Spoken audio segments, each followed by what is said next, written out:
శ్రీకృష్ణుడు అర్జునుని ద్వారకకు తీసుకెళ్లాడు.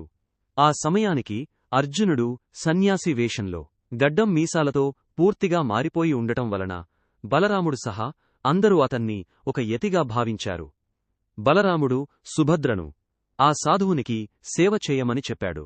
కాని సుభద్ర అర్జునుని ముఖంలో ఏదో పరిచితమైన కాంతిని గమనించి అతడే అర్జునుడు అని తెలుసుకుంది. ఇద్దరి మధ్య ప్రేమ మొదలైంది.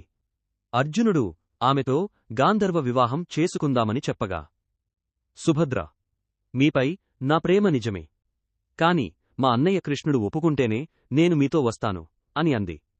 అప్పుడు అర్జునుడు శ్రీకృష్ణుని వద్దకు వెళ్లి, సుభద్ర కూడా నన్ను ప్రేమిస్తోంది. మీరిచ్చిన మాట ప్రకారం ఒకరినొకరు ప్రేమిస్తే పెళ్లి జరగడానికి మీరు సహాయం చేస్తానని ఇప్పుడా మాట నిలబెట్టండి అన్నాడు. కృష్ణుడు చిరునవ్వు చిందిస్తూ, బలరాముడు ఈ వివాహానికి ఒప్పుకోడు. కాని ఆందోళన పడకు అర్జునా, ఈ పెళ్లి ఖచ్చితంగా జరుగుతుంది అని ధైర్యమిచ్చాడు.